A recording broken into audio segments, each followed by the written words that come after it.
Sir Delhi पर भी एक अटैक अटेम्प्ट किया था पाकिस्तान ने, Correct. वो कहाँ पर अटैक प्लान किया था उन्होंने, कैसे उसे उसको रोका गया, इस बारे में सर बताएं। देखिए, उनके पास कई तरह की क्रूज मिसाइल हैं, वो खुद भी बनाते हैं क्रूज मिसाइल्स। अच्छा, फतेह नाम की फतेह 2 एक क्रूज मिसाइल है, ठीक वो है। दिल्ली पहुंच सकती है। मगर जैसे मैंने बताया कि हमारी एयर डिफेंस सिस्टम हाँ, सारे बॉर्डर पे तैनात हैं, तरह तरह की मिसाइल्स हैं, हम्म, और सिरसा के पास हम्म, उस मिसाइल को इंटरसेप्ट किया गया था। हमको कैसे मालूम है वो दिल्ली जा रही थी? हमको उसकी रेंज पता है, हमको उसकी फ्लाइट का डायरेक्शन पता है, उसकी फ्लाइट की डायरेक्शन हमने रेडार पे मॉनिटर कर लिया था, उसकी फ्लाइट की डायरेक्शन हमको पता था कि उस दिल्ली की तरफ जा रही है, और उसको इंटरसेप्ट किया। और लास्ट फ्यू डेज से जिस ऑफिसर ने लीड करके वो इंटरसेप्ट किया, वो उसके बारे में बहुत चर्चा है सोशल मीडिया के ऊपर, बिकॉज उसने ही वॉज वेरी उसने बहुत कमांड एंड कंट्रोल के साथ उसको सक्सेसफुली न्यूट्रलाइज किया। देखिए, अगर वो दिल्ली पहुंचते, तो अगर उनकी एक मिसाइल दिल्ली पहुंचती तो हमारी 50 मिसाइलें इस्लामाबाद जरूर जाती उसके तो बाद। ये रिस्क असेसमेंट करते नहीं है क्या कि वो क्यों कर रहे हैं फिर ये? हाँ, सो रिस्क असेसमेंट क्या है ना, उधर आर्मी का कंट्रोल है। हम्म, यू नो दैट पाकिस्तान के अंदर 4 तो मार्शल रॉ हो चुके हैं। हम्म, कितने कितने आधे से ज़्यादा इंडिपेंडेंट लाइफ जो पाकिस्तान की है वो मिलिट्री के रूल में है, और जब सिविलियन भी थे तो मिलिट्री ही कंट्रोल करती है पाकिस्तान को। वो आप सब जानते हो।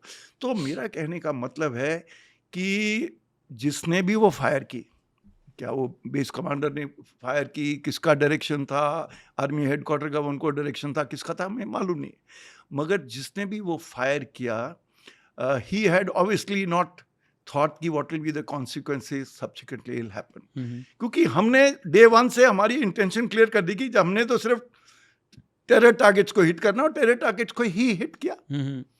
ये तो उन्होंने जब रिस्पॉन्ड किया, और उनको भी पता था, हमने तो पब्लिक डोमेन में बता दिया था कि हमको टेरर टारगेट्स करने थे और ये हमने हिट कर दिए, and we are successful, we are happy. ये तो उन्होंने रिस्पॉन्ड जब किया तो हमने बाकी जगह को अटैक करना शुरू किया।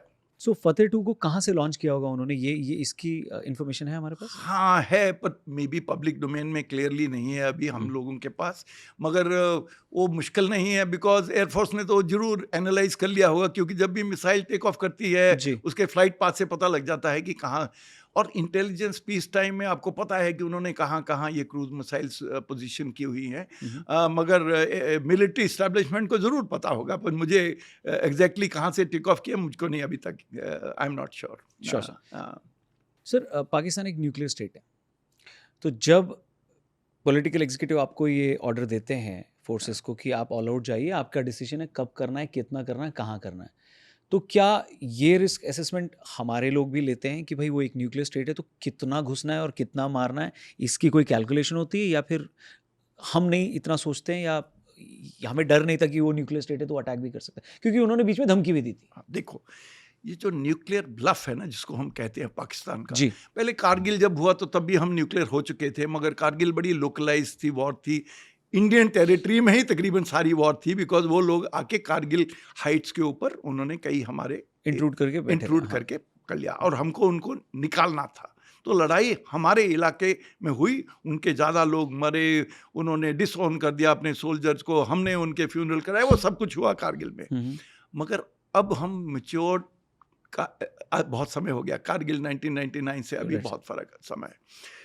पाकिस्तान इंडिया का नो फर्स्ट यूज पॉलिसी है कि हम किसी कीमत में, एक तो हम किसी के पास न्यूक्लियर वेपन नहीं है उसके अगेंस्ट तो कभी यूज ही नहीं करेंगे, और जिसके पास वेपन है हम फर्स्ट नहीं करेंगे, अगर वो करेगा तो हम मुंह तोड़ जवाब देंगे, इतनी फुल रिस्पॉन्स होगा, मीन्स फिर पूरी देश को तबाह कर देंगे। ये हमारी पॉलिसी है, NFU, no first use policy, declared है, सारे वर्ल्ड को पता है।